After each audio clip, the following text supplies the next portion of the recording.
Good evening, and welcome to Mindful Live. We're on Mindful Live 501. Welcome. Thank you for joining me.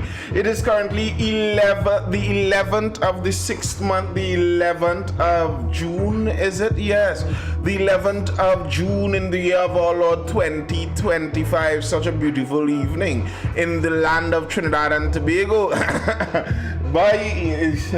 Fight by. It's a fight to get that timing correctly. And we nearly had another no day today. But you know how it goes. In the news though, we're looking at jobs. The PNM has a job hotline. Anybody lost their work for politics, the PNM have a job hotline just for you. We see a police commissioner looking like he is on the way in. It's quite possible we may be getting a new police commissioner. And the public service head says that that 10% wage talk, you see the 10% wage talk, well, not quite yet. We have a wait on that wage talk. That's what the PSC head is saying now. So, as you all may have known, I've said on the live, I kind of want the 10% to fall through. So I don't mind, but I'm just saying that's what the PSA head is saying now. You have a little weight on that 10% business.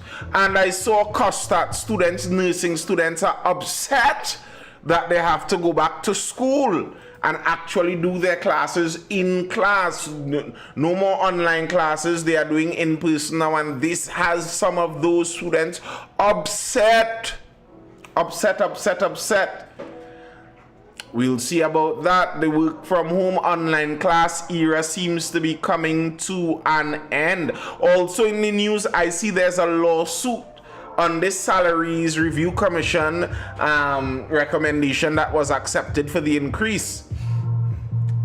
Some people in that SRC report actually got a decrease in their salaries, and they are suing over that. Now, that's an interesting thing because it's the present government who is supposed to be in charge of the state's part in a lawsuit like that. So if they are very serious about thinking that salary increase was wrong, well, then you could reverse it now, possibly. We'll see how serious they are about that, Another school fight is in the news. The Bajans in school. I wonder what the soft sciences have to say about that. The news on FUL permits. An officer recently sued and won about that. The Homeland Security Minister is out taking recommendations to deal with the pew-pews, the firearms out there, and the criminologist says is the black people. The Indian and the Creole, them go fight with this gun business. That's what a criminologist is basically saying. The Indian and the Creole go fight over guns, apparently. And we still have the bacchanal going on with our neighbors, and our Prime Minister being very bold about her stance there, although our diplomatic ties seem to be much more docile than the level of vitriol that is coming from our leadership. So let's jump into some of those news, see if we could all get this running quickly, and me out before midnight sometime, quick and easy. All right, first up in the news, first thing we're jumping in here is PNM and their job hotline, their work hotline. PNM faces backlash for job loss hotline. A job loss hotline created by the People's National Movement has become the center for a social media war. Supporters of the UNC have called on people to use this same hotline to report the job losses suffered under the PNM regime, including some 5,000 former Petrotrain workers. On its social media pages, the PNM posted, "When the UNC won, did you lose your job? If you think you have been politically victimized, WhatsApp or text the hotline and they give that that number there. Now, the UNC pages and pages aligned to such are also posting that same number and saying basically if you lost your job under the PNM or if you have complaints to make about the PNM, call that number, message that number, and make the complaints there. I think, you know, at some point in time, Trinidadians, my fellow Trinis, when UNC win, everybody wins, Sparky says. My fellow Trinis, at some point in time, we have to move on from holding those who are no longer in office accountable because they are no longer in office and start holding the ones there accountable. I understand if you are a UNC supporter, you would have a lot of complaints to make about the last administration. Granted. Great. But those complaints were listened to enough that the electorate changed. So there really isn't even much purpose in Petrotrin workers complaining about the job losses of the PNM because that government has already been voted out. There's no further consequence you could give to that government. But if you are seeking to do this just in an attempt to protect the UNC government under their own actions, then you are actually working against the people of Trinidad and Tobago. I mean, I understand though that political appointments are political appointments and that's a given. It's understood if you got your job through a political appointment, then it's no real surprise if you lose your job when the political appointees change. That's no surprise there. And I don't think there should even be complaints about that. But we also understand that some of these employment maneuvers can extend past the general legal scope that the politicians have under their purview. And if that's the case, then people should complain. Why would you have a problem with people watchdogging the government, even if it is your preferred government? Even if the person I think is the perfect person to run this country gets into the position of leadership in the country, I'd be very happy if everyone keeps them on their P's and Q's too. You wanting somebody to lead isn't enough to mean that they're going to lead the country well for your sake. You should want them, even after you want them to lead, you should want to make sure that that is being followed up upon, not so? I would think so. On new job possibilities, though, we see that there's an officer's name has been mentioned and it seems to be heading to the parliament for choosing. Good night all, but the workforce suffers. Special branch officer nominated for police commissioner post. The House of Representatives will debate a motion to appoint Alistair Guevara as the new commissioner of police on June 13th. That's 2 days away. This information is contained in a motion on the House's order paper for that sitting.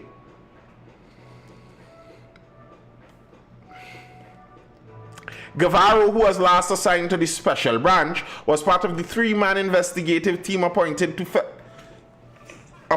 February 2022 island-wide blackout in Trinidad. According to his Facebook page, Guevara studied law enforcement leadership at the International Law Enforcement Academy, San Salvador, El Salvador. If the case is that he learned something from El Salvador over there and he's bringing it here, well, more power to you, Mr. Guevara. Oh, Abdul, a new police commissioner on the horizon. One Mr. Guevara. His name known in the streets. What the streets have to say about Mr. Guevara? One Mr. Alistair Guevara. The motion also calls on the House to approve the notification of Assistant Commissioner of Police Wayne Meister to act as a DCP. Yeah, I never heard of him before either. It would be interesting. It would be interesting. I wonder if he has anyone pulling the strings to have him favored, or if really and truly he is just one who rose to the top. The new commissioner mash up the plans of the current. You mean you mean this guy that they're nominating is going to mash up the plans of the current commissioner, or do you mean like this new commissioner who's acting right now mashed up the plans of the real current commissioner, who is Tanti Earls? I'm not too sure what you mean by that there. But it would be good to have an official commissioner. That would be a positive thing, I think. At least someone substantive in the role. I don't know him, so I can't say negatives or positives in either direction. I just don't know anything about the guy. But unemployment issues, PSA head, no wage offer likely until national budget. As the government prepares to deliver its mid-year budget review on June 18th, several trade unions are urging that the measures be people-centered and aimed at addressing long-standing issues affecting workers and vulnerable communities. Public Services Association President Felicia Thomas, who has openly supported the UNC and the coalition of interests, told Guardian Media that no meaningful progress on wage negotiations is expected before the national budget later this year. Thomas, who is scheduled to meet with the Minister of Finance this week, confirmed that while negotiations will be discussed, no immediate offer is anticipated from the government.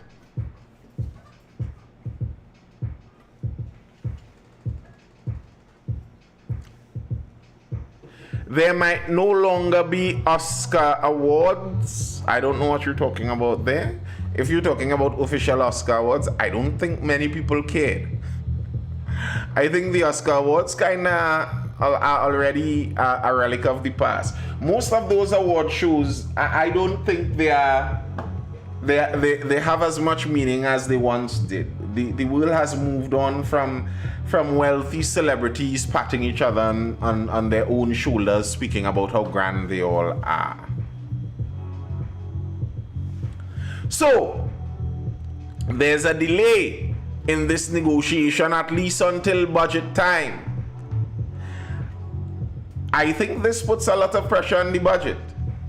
We have a lot of acting posts in the government, that's true. Isn't there a law that governs timely wage negotiations? I suppose, but that has never really stopped us in Trinidad before. We negotiate 10 years ago salary negotiations on a regular. That's a normal thing here. Oh, Moonman, where's the Prime Minister during all this flood?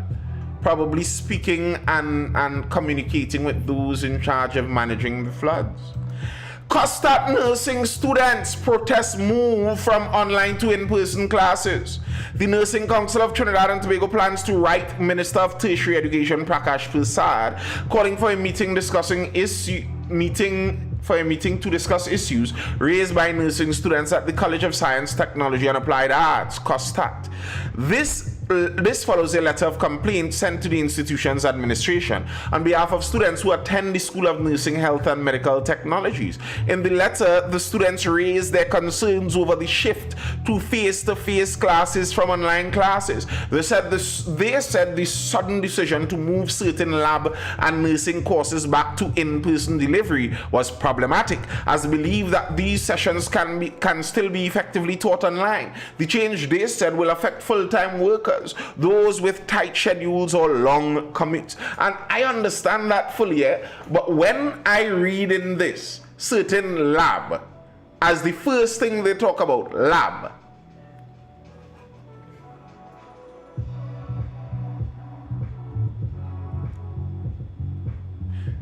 like,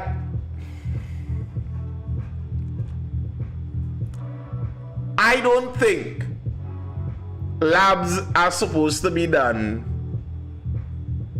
on online class. You dig?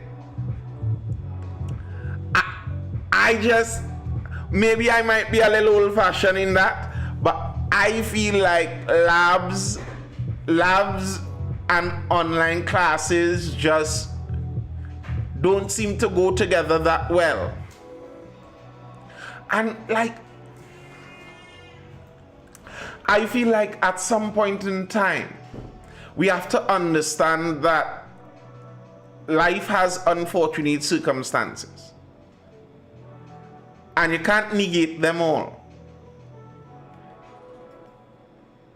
If you're a single parent with 3 children and you want to join the police force, and joining the police force requires 3 months or 6 months, how much ever, inside of the barracks, I don't think an exception should be made for single parents so that single parents don't have to go off to the barracks because, who will mind the children? That's just reality. To learn, you have to go to the place where they teach. That's just the reality in certain sectors. And I don't think it's up to the students really to determine whether the classes can effectively be taught online. That's not really something that the students should be deciding. Like, that doesn't really play like a fully thought out thought.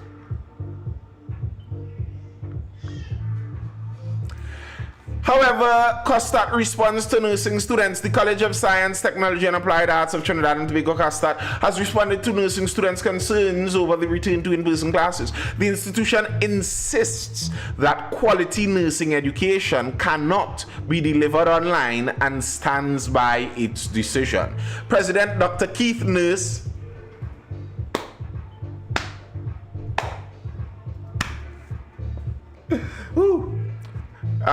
nursing students president, not the president of the nursing students, COSTAT. President Dr. Keith Nurse reaffirmed COSTAT's commitment to working with students, but made it clear that the college would not compromise on essential educational standards for the nursing profession. His statement came after we know what the students were complaining about.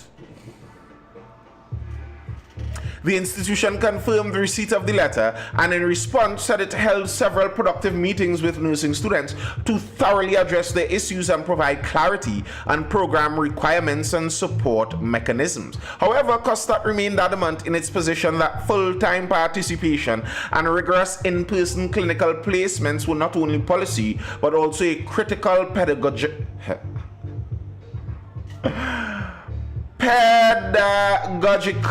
imperative. If I had known nursing was an online course, I would have signed up. I agree. Students believe Stevie Wonder can fly a plane. Lol. Yeah, like if I had an option to choose nursing staff that learn nursing online and nursing staff that learn nursing in person, and I could choose which ones I wanted to tend to me, I think I'd have chosen the in-person learners. 10 out of 10 times. Every time I'd have chosen the in-person learners. Like, I'm not against online learning. I teach online courses occasionally. Hit us up at MindFULL Education if you're interested in learning. But there are just some things that seem less suited for this online learning business. Less suited. It's like the whole push for work from home and all of that stuff. Many of the employers that spoke about that after all of it played out actually said that the work from home didn't produce the results that many people believed it would have produced. And I think it's similar for the online teaching also. There are some courses, some subjects where online teaching would work wonderfully. But then there are other areas I don't think it works as well as some people would like to believe. I don't think it stands up as well as they would hope. I think you kind of need to be there for some of these subjects, really and truly.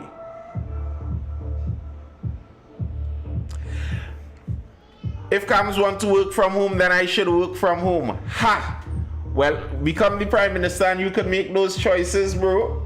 Tanti is the boss. What she says goes. What she says goes. But speaking about who is the boss and what who says goes, ruling on PCA's challenge to SRC report by October.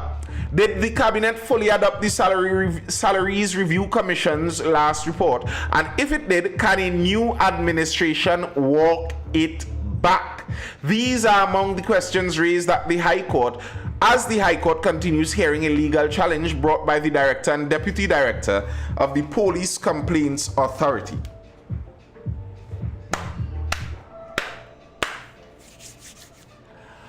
I think this is a wonderful occurrence. At the June 10th hearing, Justice Frank C. Prasad extended the deadline to June 30th for both the Cabinet and the SRC to file their responses in the case, which alleges that the Cabinet acted unlawfully by accepting salary recommendations without consulting those affected. The case brought by PCA Director and Deputy Director challenges a Cabinet decision communicated via Ministry of Finance circular on December 23rd to adopt parts of the SRC 120th report. So in that report was the controversial increase in salary for many of the parliamentarians, but also in the report was a decrease in salary for the director and deputy director of the PCA. I believe that that decrease in salary is actually supposed to only take effect on the new occupants of their position, so it wouldn't actually decrease their salary currently. But especially for the deputy director who may have a view of being promoted into directorship, it would become a very weird thing because she would go from deputy director to director and basically get no increase in salary, which is an odd thing. So there's swing about that, and I like it. I wonder, because in this case, very likely, the state would be party to it. If it is that Mrs. Prasad Bisesa and the current government is saying that they believe that increase of salary was not warranted, then this should be the place where they should join with the defendant also. Shouldn't they? Shouldn't the state join with the defendant and say, we are in agreement that the then cabinet should not have signed this in? Show us that you actually believe what you say you believe. This is your chance. And listen, it might even be, because this I think could be a very strange thing where the courts are deciding on this, but this review commission decides the salary of the judicial officers also. So the court could basically be deciding here whether they can keep their raise or not, which I think may in and of itself be a conflict of interest, but okay. The courts can decide either way, but at least let the government see that we are in agreement with the PCA. Reverse this, rewind it, we don't want it. Will they? They have the opportunity to do something amazing here. I would like if they do. I would like if they do. And another bit of interesting news coming out of some court cases here. You know, just looking through some of the current court cases that brush across us. Make sure and hit that like button once you're on the inside, double tap that screen. It said politicians are self-serving parasites. Fact. High Court denies IT expert access to BIR system. This seems like a nothing story, but then when you read the details of this story, it says something kind of scary about what goes on in Trinidad and Tobago. So, in a ruling safeguarding taxpayer confidentiality, High Court Judge Joan Charles has denied the application for an IT expert to access the Board of Inland Revenue's sensitive GenTax system, stating that the risks to privacy and statutory obligations far outweigh any potential benefit in resolving an ongoing land dispute. The key to why this story is so interesting comes from this land dispute and what this land dispute possibly says about the state of affairs in Trinidad and Tobago.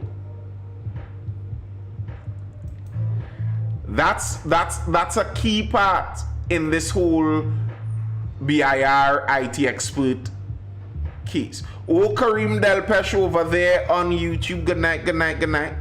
The case involves ownership of a disputed parcel of land situated along Ragu Street in El Dorado, where Harilal Kanhai Lu and Vilma Lukkyong each claimed to hold valid deeds. The Board of Inland Revenue stated that there was no record of the stamp in the internal computerized system of the Inland Revenue Division known as Gentax. Yes, I saw that, Abdul.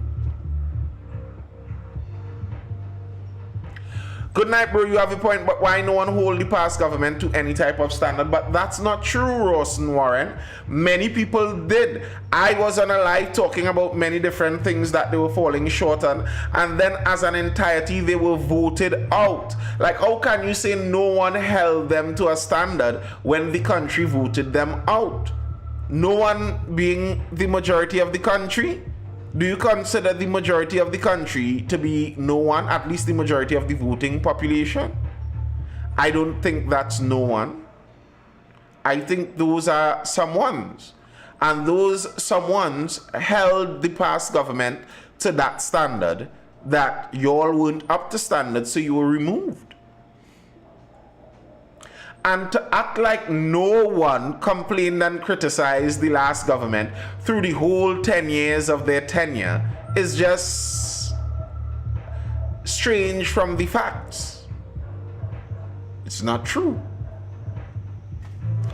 Kanhai, through his attorney, filed a lawsuit alleging fraud on the part of the Lukkyongs concerning the stamp affixed to their deed on January 31st, 2014. However, the Lukkyongs claimed the stamp was legitimate and instead said if any fraud occurred with this stamp, it was the result of actions by agents of the Board of Inland Revenue. Two people have deeds stamped for the same parcel of land. One guy is saying it has to be fraud how they got theirs. The second set of people are saying we didn't do any fraud.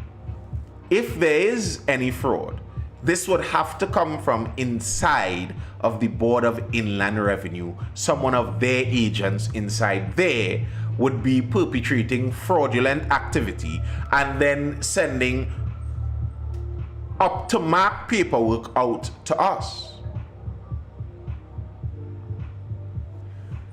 Abdul says that racket going on long time. I don't trust lawyers, especially with deeds. Well, here's where it gets interesting. On April 5th last year, the Lukkyongs, that's the people with what seems to be the second deed, the allegedly fraudulent deed, the Lukkyongs filed an application and added the Registrar General, the Board of Inland Revenue, and the Attorney General as ancillary defendants. As part of the legal action, the Lukkyongs took legal action requesting that ICT consultant Sean St. John be allowed access to the Gentax system for the purpose of reviewing and conducting an assessment of the Board of Inland Revenue software systems to determine its vulnerabilities. And suffice to say, the St. John guy is very well qualified. He is registered with whoever he has to register with. He is known in the industry. So the allegedly fraudulent deed people are saying, okay, well, here's what we're going to do. We're going to hire a private IT expert, and he could go into the BIR system and see if, where, how fraud may have happened. If there are any errors or lapses in the system, he can go in there and see.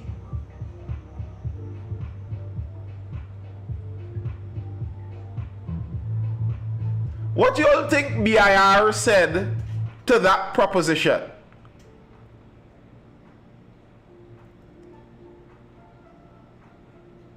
What do you think BIR said to the offer that an IT expert could come in there and clean up their entire IT system, give them all the recommendations and where to plug the holes, and if perchance there might be some fraudulent activity going on, they could, button that up. Do you think BIR would jump at that opportunity?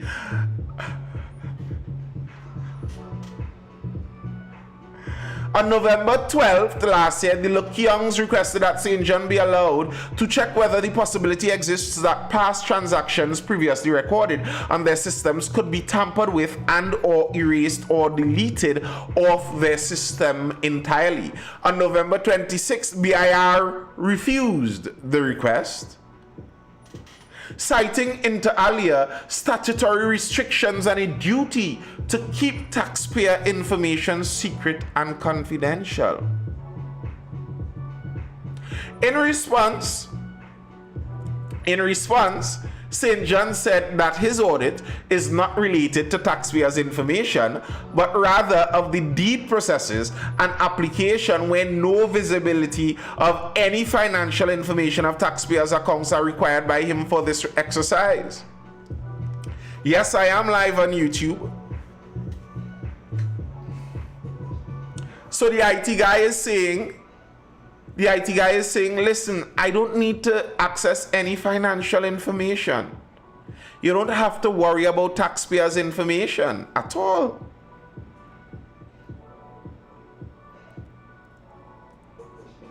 St. John also said that he had no difficulty taking an oath of secrecy and signing of NDAs to facilitate the audit, non-disclosure agreements. He would do whatever it takes for you to trust him and trust his ability to keep things private.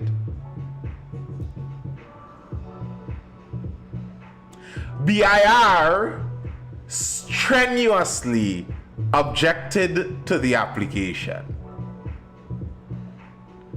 Of course they did. Now, the judge ruled in favor of BIR basically. The judge ruled that the IT expert cannot access the information basically for the same reason, that it risks exposure of privileged information and private information. But for me, I can't, maybe it's this slight conspiratorial mind in me, but I can't help get the feeling that this is more about protecting what everyone involved knows would be an explosion if unearthed. If you unearth it, all of the fraud in our land and deed industry, if you will, in Trinidad and Tobago, that might actually crash pieces of the economy. That might actually crash pieces of the economy. It might, you see, some people might be thinking that their main worry is George and Harry Lal and their one lot that they run a slight racket for and forge a little something for here and there. But I don't think that's the main worry in a case like that. I think if something like that were to be done, we may be shocked to know some sprawling shopping centers, malls, government rentals. It may shock us to know all where racket was run and done in the land and deed avenue of this country. Ross Warren says that would never happen. That's a whole different kind of worms. Yes, it is. I think so too. Some kind of worms need to be opened. I actually don't mind, you know, because unless I am pretty certain I am not in any worry or in any gray area concerning land and deeds, bro. Pop the can of worms. Let the worms scatter. Let the proverbial feces hit the fan. Let it go. I don't mind. But I know that many people will. And again, to me, this is another opportunity if the government wants to get in there. And it seems like the UNC government has a populist interest. They have an interest in at least appearing to the public, to be listening to the population and doing what the population wants and doing things in the interest of the wider general population. If that really is the case and you are legitimately looking for that, then this is a prime opportunity for the government to get in there. So okay, a private auditor can't be allowed, but I think the government can surely create an avenue where a government style Doge like they have in the US, because if you listen to Elon Musk and the Doge guys out in the US, this is actually what they said they were majority doing. They said the majority of what they were doing was actually IT upgrades. But the reality is IT upgrades unveils a certain level of crookery. That's like targeting a certain demographic. Oh, go on. What you mean by that, boo? What you mean by that? Which demographic it targeting? I don't know what you're saying there.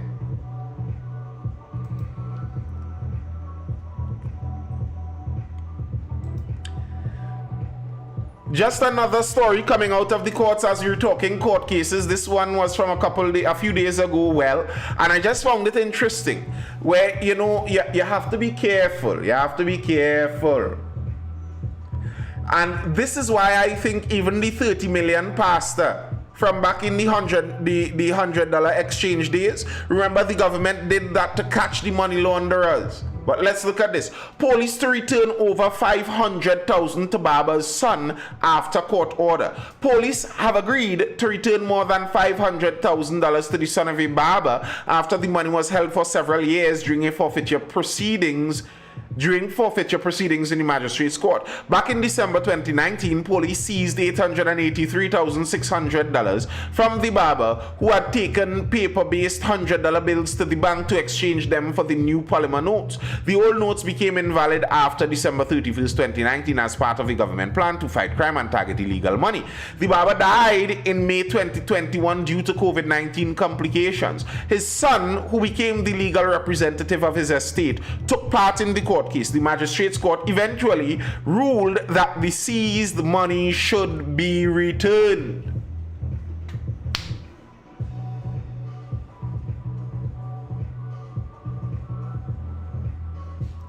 So it go. I'm pretty sure it's new bills. And the money would have had to have been placed in an account to gather interest also. So he is supposed to gather some interest on top of that. So that 30 million pastor, if they didn't give him back already, very likely they're going to have to give him back. Because generally it seems in our court system, I don't find police generally win those kinds of things. Even with DSS, they didn't win that. Because it seems like to me in the United States, it seems kind of vice versa. Their civil asset forfeiture, they generally get it. They take your money and your assets quick. But in Trinidad and Tobago, our courts seem like they don't rule in the favor of the police doing actions like that. They don't seem like they're very favored to the police in those avenues. It doesn't seem like that to me.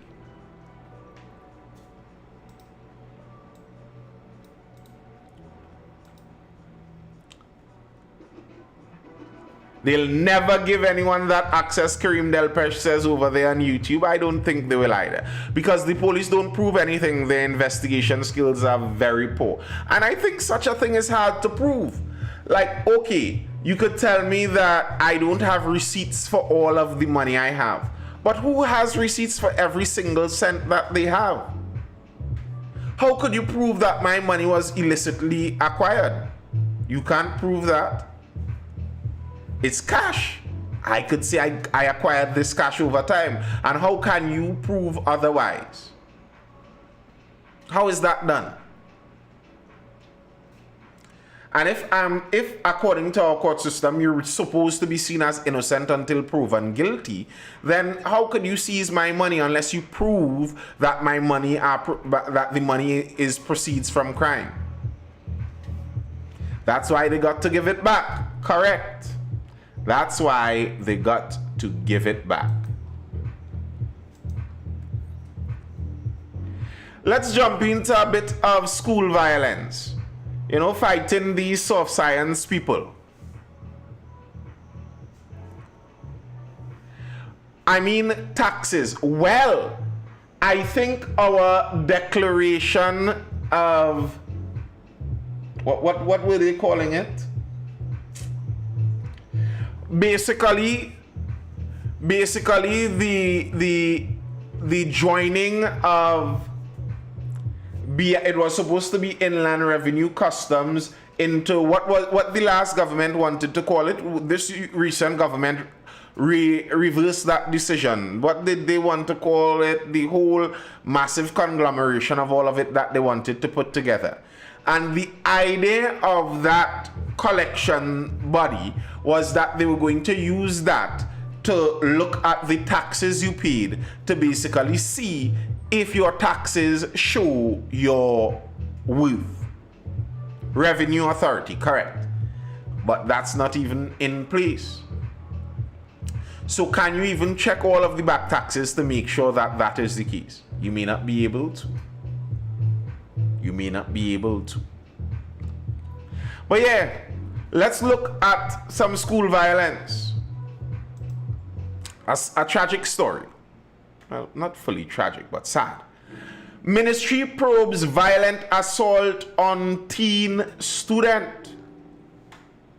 A violent assault where several teenage girls beat a Holy Faith Convent Couva student has triggered public outrage and an official investigation by the Ministry of Education. A 30-second video showing the brutal beating of the 15-year-old schoolgirl was circulated online yesterday. The victim, a Form 4 student, was attacked around 3 p.m. while waiting at the school's front gate for her mother to pick her up. A similar incident took place a week ago when a group of students at Southeast Port of Spain's secondary school beat another student in the school bathroom, causing several injuries. 3 students have been suspended. In a phone interview with The Express, the girl's mother said she was not involved in any altercation or confrontation prior to the incident. She said her daughter was not a troublemaker and had no prior disputes with the attackers. She did not do anything to deserve this. She was just by the gate, and right now she's in a lot of pain, the mother, who did not want to be identified, said.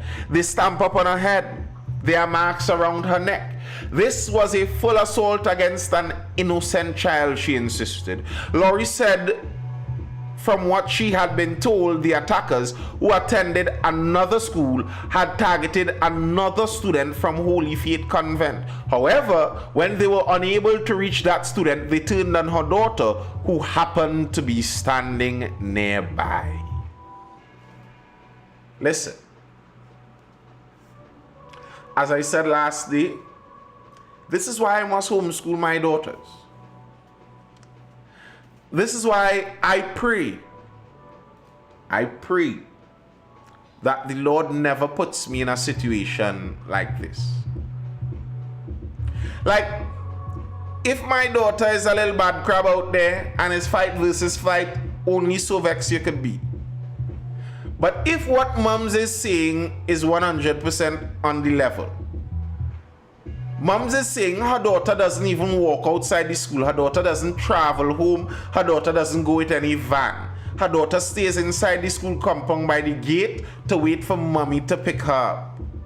If my daughter just waiting for mommy to pick her up, and you're in your little bad crab tangle for whatever you're in, and you can't get who you want, and you grab my baby girl,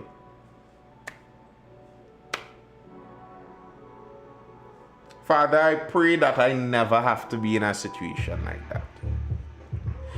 Because the righteous thing to do, might be one thing. But where you're going to feel to go, you're going to have to fight that feeling. Because I feel I might black out. When the next time I come to and I stand in front of the judge, I'll have to tell the judge, sir, I have no idea what happened.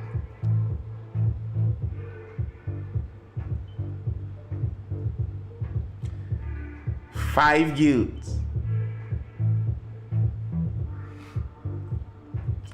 The crash out is certain. The crash out is certain. Abdul, if well, I'm telling you, I don't even like to think about those things because your mind starts to go in a dark place and it's children you're dealing with. You know, your mind go to that place. But that is ridiculous. That is ridiculous. And as I've said this before, law enforcement isn't just about stopping the wrongdoers. Law enforcement is about bringing satisfaction to the victim and the victim's family. Because the truth is, if there is no law enforcement, victims will seek out their retribution all on their own. That's the reality of humankind. So part of the point of law enforcement is that we have a neutral body to get that retribution on your behalf so that we don't have wild personal private retribution and vengeance being sought out through our society. So in this case, this is why I'm saying you have to criminalize these people, because you have to look at the level of the transgression. If you have 5 girls changing out of their school uniform to randomly ambush an innocent young girl, these are not girls that should remain in the school system.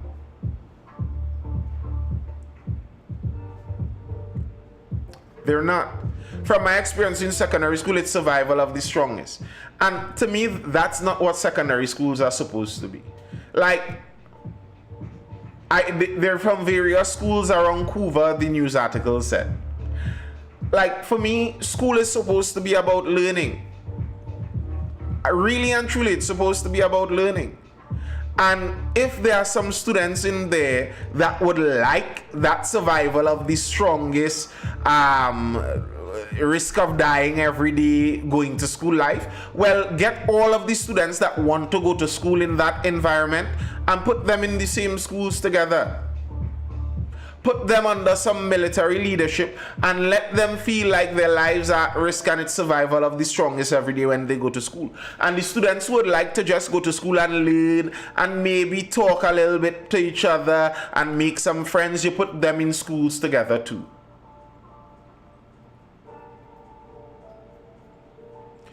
Because mixing them all in the same batch doesn't make sense.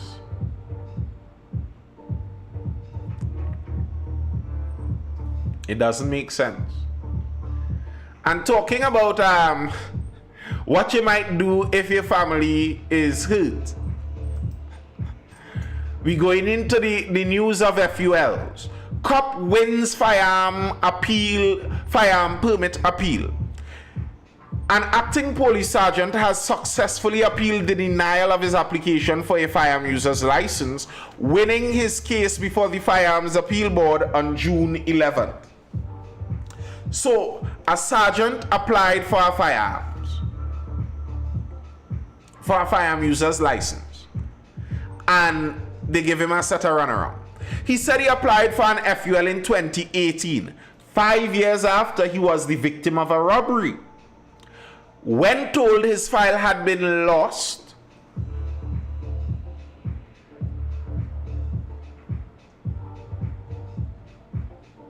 so when he first applied in 2018, they told him first his file had been lost. He reapplied in 2019 and was again recommended for approval. However, he received no update on his application until 2022, when his attorneys contacted the commissioner. By October of that year, his application was denied because he was allegedly of intemperate behavior and unfit to possess a firearm. This reason doesn't make sense to me, the officer said. I've been entrusted with a service weapon since 2010 and even managed the arsenal stores at a municipal corporation police station. And that's a fact.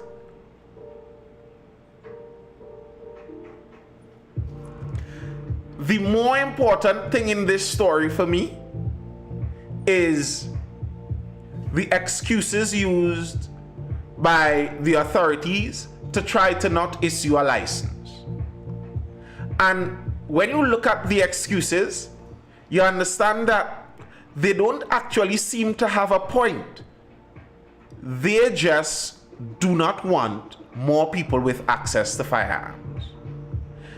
And I have to come to the conclusion that, in particular, the last government, the last administration, had a big problem with private ownership of firearms. They were worried about it. How could you tell a police officer that he has intemperate behavior and is therefore unfit to possess a firearm while he possesses a firearm all day on the job? If your evaluation is correct, then he's supposed to be fired. He filed an appeal in December 2022, which was heard in March 2023. He contested reports that described him as argumentative and his home as unsuitable. Acting Inspector Lisa Kojo, head of the Firearms Permit Unit, opposed the appeal. Oh, Fabian King. In her affidavit, she argued that issuing more FULs would not curb gun violence and pointed to Trinidad and Tobago's high murder rate, much of it committed with firearms. So listen to this idiotic argument that our law enforcement bureau is putting forward. These are the people deciding if you get firearms, and this is the level of backward IQ thinking that they're putting forward here.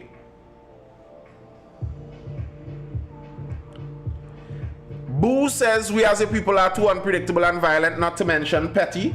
Boo, all the most unpredictable, violent people in my community already have guns and the police do nothing about it. All the most unpredictable and violent people I know that are law-abiding citizens are police. So the most unpredictable and violent lawbreakers already have illegal guns. The most unpredictable and violent lawkeepers are police and they already have legal guns. So we are surrounded by unpredictable, violent, armed people. But you're not telling me that the other part of the population, you worried about them getting firearms. Give me a break.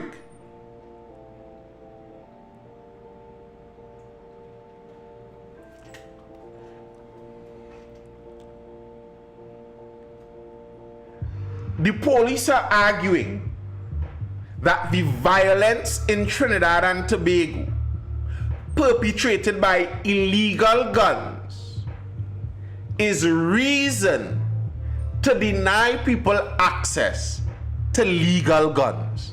That is part of the legal reasoning put forward by these geniuses.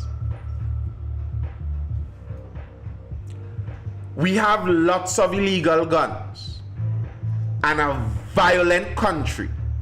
So that means you should not get a gun to protect yourself. What? Like, think about that practically. Think about that. Say you're going on some adventure you want to go on. There's some adventure to some location you want to go. There's a safari. Or you want to go on a trip through the favelas. And the people are telling you, listen, this is a very violent place. There are lots of dangerous animals and people with guns all over this territory. Lots of people are murdered and die going through here. But because there is so much violence and so much gun violence when you pass through this area, as you pass through this area, we are going to ensure that you remain unarmed. Because you know it's so violent now. We want to make sure that you remain unarmed as you pass through. Because that's how we think. And we We are the smart ones. Y'all really buy into that logic? Y'all hold that as sensible?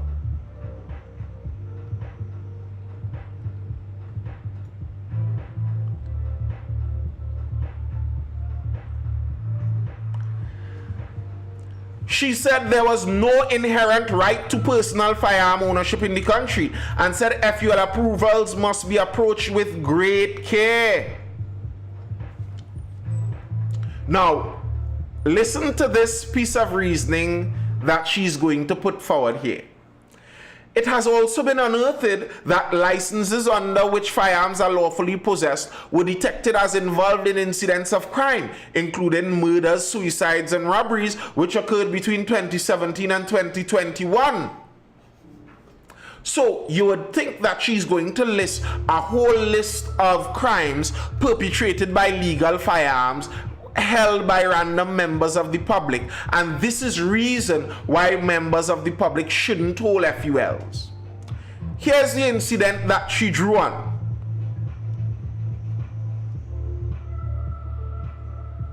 This is quickly becoming a concerning issue which cannot be ignored, she said. She referred to the 2023 murder-suicide involving 2 police officers.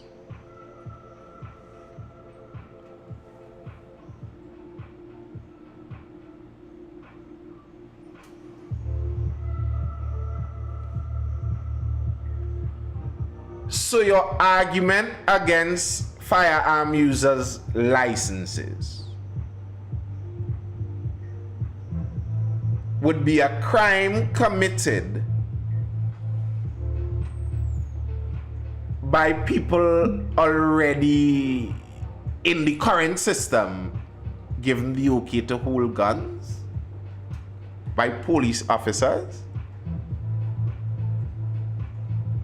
But didn't the PM say how government was going to change laws? Yes, and they are currently in consultations to do just that. And this appeal, the man won this appeal. This reasoning wasn't upheld by the review, what do they call that commission, Firearms Appeal Board. This review was the reasoning by the officer here wasn't taken by the appeals board. They saw the man appeal and approved it, and his application is now forwarded to the commissioner for him to do as he sees fit. Homeland Security Minister meets with stakeholders on Stand Your Ground legislation. Firearms dealer and range operator Jethro John of the International Defensive Pistol Association, Trinidad and Tobago, has described a recent high-level stakeholder meeting with Minister of Homeland Security Roger Alexander on matters related to the Stand Your Ground law as a success. It comes 1 week after Alexander assured stakeholders, including those in the firearm industry, that they will be included in consultations on the crafting of the legislation.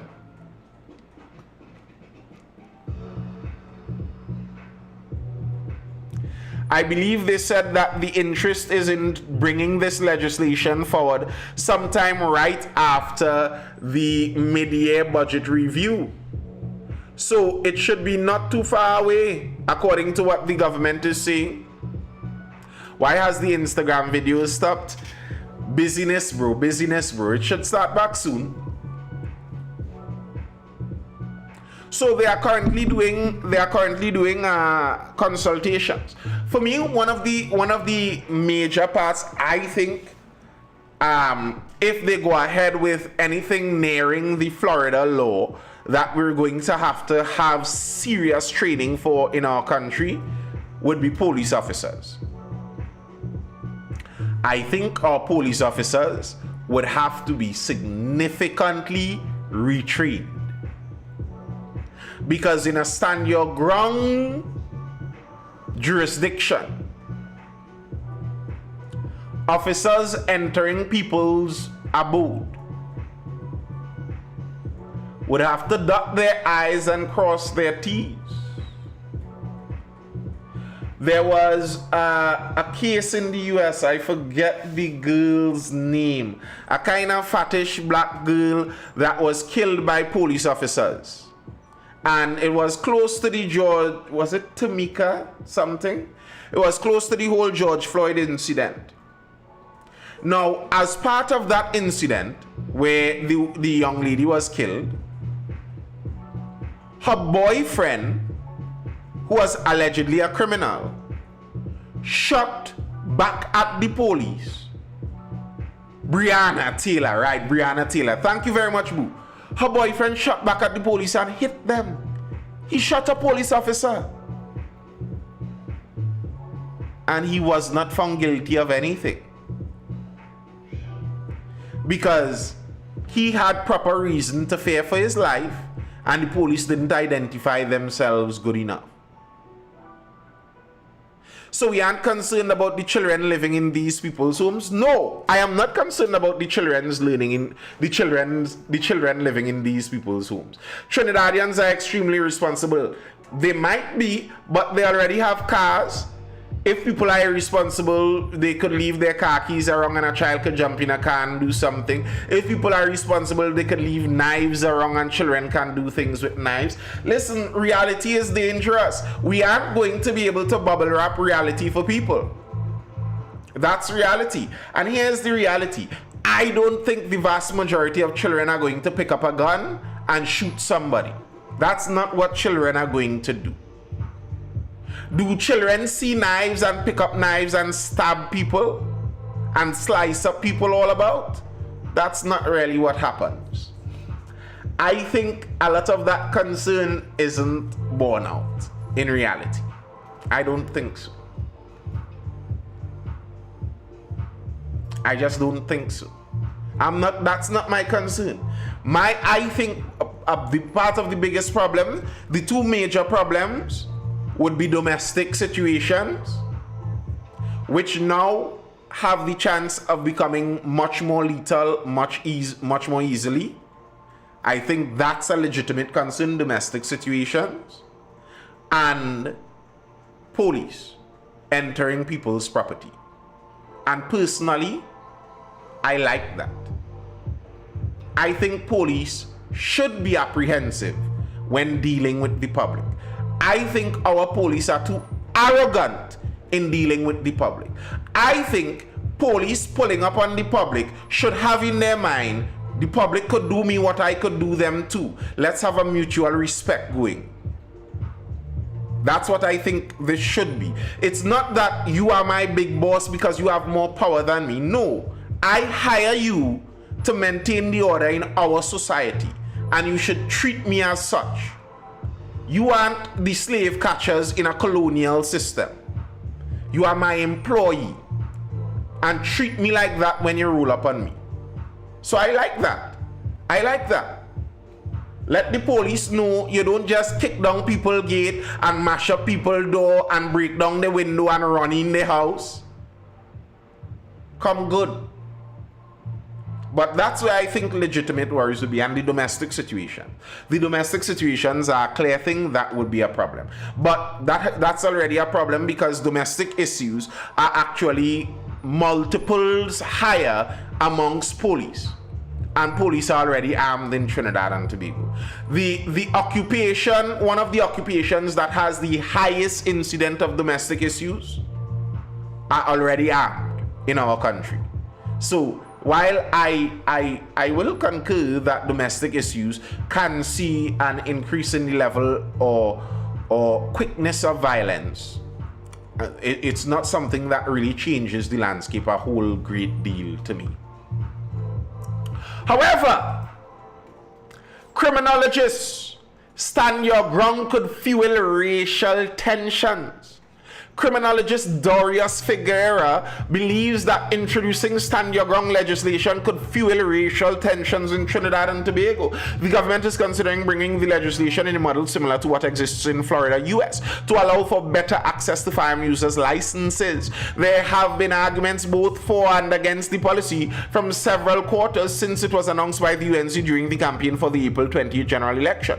The Florida law essentially says an individual not engaged in unlawful activity, who is attacked in any other place where he or she has a right to be, has no duty to retreat and has the right to stand their ground and use force, deadly force if deemed necessary, to prevent death or physical harm to himself or herself, or to prevent the commission of a forcible entry. In an interview at the Newsday on June 6th, Figueroa said although the government has not yet revealed what aspect of the law in Florida it is going to embrace, we have to address the Florida reality and compare it to our reality here. He added, when we look at the law in Florida, we have to keep track of all the amendments that have been made to it and the court decisions that have emerged from the appeal court, the Florida Supreme Court and the US Supreme Court. But Figueroa said the sad reality is that in Florida, people are using stand your ground as a self-defense mechanism to cover the fact that they are killing people because they are not white.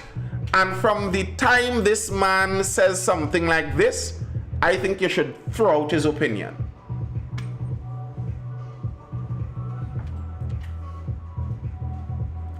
In Florida, they are killing people because they are not white, with stand your ground legislation, is a provable lie.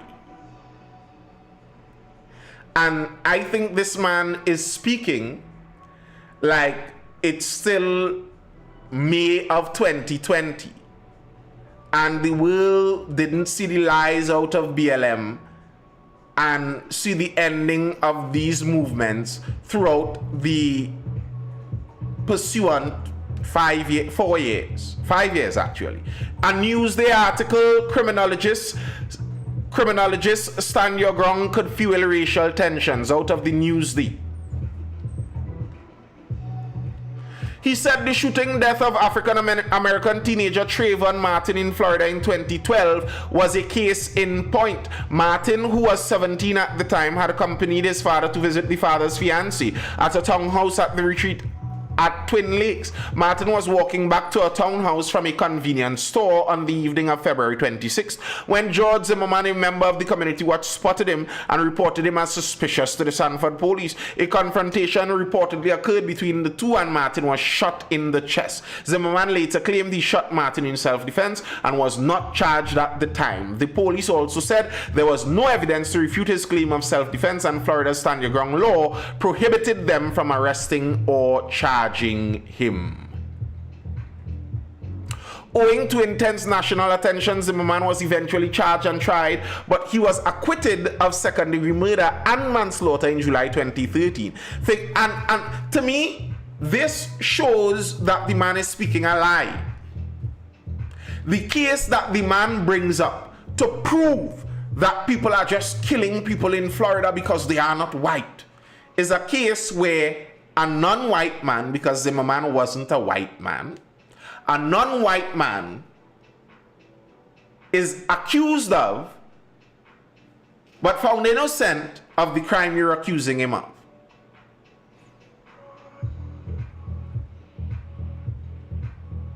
Figueroa said Florida has this grave reputation, and this is where Trayvon Martin came in, because Mr. Zimmerman was playing policeman in a public space that was not his home, and because Zimmerman felt he was a policeman because of stand your ground and he had no precept but he had a gun, he wants to brace Trayvon Martin to ask him who he is and where he is going. Just because it is a little African child with a hoodie on, that constituted criminality for him. Trayvon Martin is unarmed and he proceeds to shoot him, and the jury sets him free. And here's the thing for me. I like this. I find a man who lives in a community has the right to walk up on your little black son standing in a hoodie in his community and ask him, oh, what you doing here? What do you mean? And if your black son is too arrogant to understand how to dress back, explain yourself, and leave peaceably, if your black son wants to turn it into a confrontation because that's how you train your culture, nobody don't run up on me, you know. Nobody don't tell me that, no. All out of time, you know. Okay, well, start the confrontation and see how it ends. I don't mind that. Because I'm not going to be standing in a hoodie in a community that is not mine, and when somebody asks me what I'm doing here, I am shocked and offended. What? People have a right to defend their community. And this is why I hate the soft sciences. Exactly, Abdul. True. He fears that given Titi's multi-ethnic society, some people may walk around feeling that they would be given the right to police public spaces where they can go around with their FUL in their waist and they stand your ground and want to tell you what you must do and must not do in a public space, and to precipitate conflict, pull the gun on you and say self-defense, because in their view, you are coming to attack them. This time you have nothing in your hand and you on the ground dead. And here's the thing, Mr. Figuera. I am glad if the general public has the ability to police their own public spaces. I wish my community has the ability to police itself. I wish when your little bad boy friends coming from outside, coming in to beat up old men and run in the house and rob them, I wish my community could stop the car in the corner and tell them, who is Ollie and Wally doing in here? And if they rate up, strainer. I don't mind that. Because if I make a little black son, my little black son is not going to be engaged in such foolish activities. That's not a racial something. And you know, sometimes when I hear black people speak like this, it feels to me like some black people believe that black people are more into violent crime.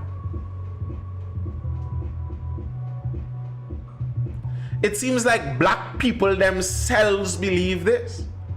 Because your worry, and Mr. Figuera, it seems pretty clear that this is what he is attempting to say in not so clear words. Your worry is that the black youths that go around communities would be broached by East Indian people asking them what they're doing there, and something could play off where the East Indians shoot them. That's your worry. Well, then teach your black youths which communities to go in and how to go in. I don't see the racial issue here. I really don't see the racial issue here. How is a racial issue going to crop up? Here's how a racial issue is going to crop up. If homeowners start shooting the home invaders, if homeowners start shooting home invaders, and in a year where 60 home invaders are shot, we find out 55 of them are of African descent, that's where racial issues may crop up. And in that case, the racial issue is, why so many black youths are into that kind of crime? The racial issue isn't the people shooting them. The racial issue is, why are they perpetrating the crime? That's where the issue should be. You shouldn't be upset that the East Indians are shooting your black sons.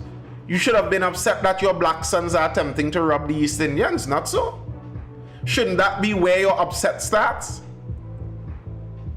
It will have some percentage of racial profiling, let's be real with it. Of course, but I don't think the racial profiling would result in shooting death.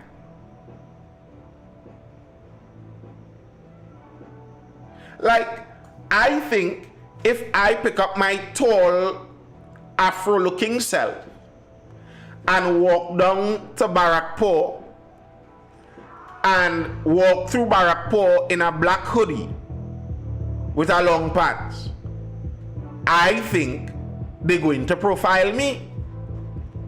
I used to say this, I've said this before. If I'm driving taxi at the night and 1 o'clock in the morning, 3 fellas looking like me try and jump in my car, I leave in me. Me going and stand up on the corner right there by myself. Well, by the three of ourselves. Because I wasn't picking me up. I would have racially profiled me too. And here's the thing. I have no problem with racial profiling really and truly. You know? Asking people not to racially profile is asking people to ignore what they see and sense. I have no problem with that. The problem would exist if it reaches to the point. Good question, you. Good question. I'm still working on it. The problem would be if it reaches to the point of a crime being committed. If you watch me and because of the race you see me looking like, you shoot me just because of that, well, problems would start.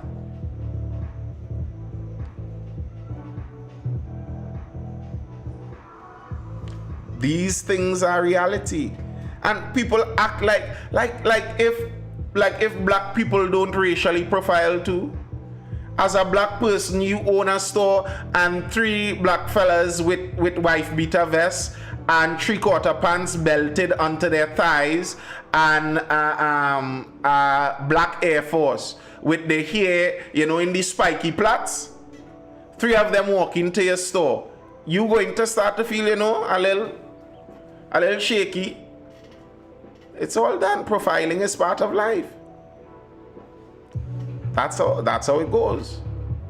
I don't see the issue. He does not see the policy as championing the country's diversity. I see it doing nothing for us to solve once and for all this problem of racial tension in this country, and for us to get together and live as one people in the diversity. I'm only seeing a heightening of aggression. Figueroa said he was already concerned about citizens who live by the straight and narrow and are constantly on the lookout for the bad boys. Now we have to be on the lookout for people who feel that they could police me because we race different to them own. And this is offensive to me. This is offensive to me because when the Indian businessmen in Barataria asked the question of whether urban youths were the ones doing the most of the robbery and crime in their district, people were upset about that. How dare they ask such a question? So, if I'm an East Indian businessman, and my personal experience is I could show you on camera, I've been robbed 25 times, and all 25 times is the same urban looking youth. And I'm not allowed in the present system to bring up that point because I'm a racist if I do. And nobody is attempting to solve it, although it's clearly an ethnic problem that is bothering me. I'm a racist if I point it out in the current system where I am unarmed. And you don't want me to be armed, because if I am armed and all 25 of the urban youths that rob me, I put them down, then I am a violent racist on top of that. So what am I supposed to do? Just keep getting robbed by the urban youth to prove I'm not racist? So my sacrifice to this country's melting pot and diversity is I must just take robbery every month?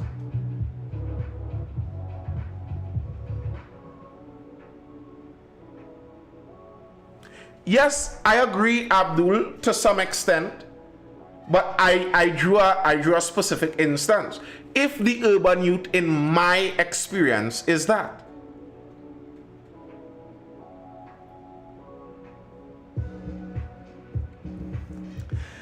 I said that, I said from the criminologist in this piece, and even what Miss Dolly said also, they both seem like they're saying we agree that the troublemakers in this country are young black people. So we worry when you attempt to punish the troublemakers, that it's going to biasly punish young black people. So we always hedge against that. That doesn't sound good to me. That doesn't sound good. And I don't think that's a winning argument for unity. That's not a winning argument for unity. That's not how you get people to unify. You tell them that, yes, you believe that their problems actually do come from this area, and they have no right to attempt to solve those issues. That sounds like a bad idea to me. That doesn't sound like a way to get things done. Abdul Hakam, by the way, I am fully aware that all of these communities have serious Indo representation. That it's not a one race homogeneous thing. I know that.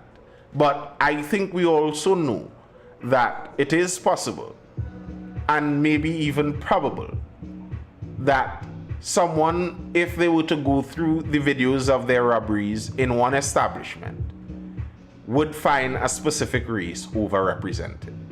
Let's not mamagai ourselves. Let's not mamagai ourselves. Yes, we know that occasionally Afros fight over land and pull cutlass too. But if we're talking about pulling cutlass for land, there's a stereotype for a reason.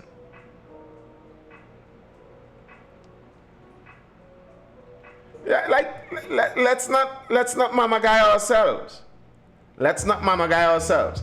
And to me, one of the best things the black community could do, it's either you police yourself. If you consider these people to be part of your community too, police yourself and make sure those people don't go out there and menace people and bring bad names to the entire community. Or you separate yourselves from these people and recognize these people aren't part of my black community. My black community doesn't welcome banditry. So whatever those guys are doing, they aren't together with me. So that's not my people. That's not the PNM children. I'm not worried about me losing part of my in-group if there are guns and the bandits get shot, because I don't own those people. I don't claim them. They are not part of my community. So it's one out of those two choices. Police yourself really good or separate yourselves. I think those are the options. All right, that's all I have for now, people. That's all I have for now. I hope you're educated, informed, or entertained. I am Nathan Springer. This has been the Mindful Live Show. I will hopefully see you again tomorrow evening, barring any serious eventualities. Tomorrow is Thursday. Thursday is Thursday Talks, where we meet and, there's no direct topic. We meet and we discuss. Hopefully the person who was into the soft sciences the day before yesterday comes in Tuesday, and we could have that discussion. Everyone like them until they end up in their house. Fact.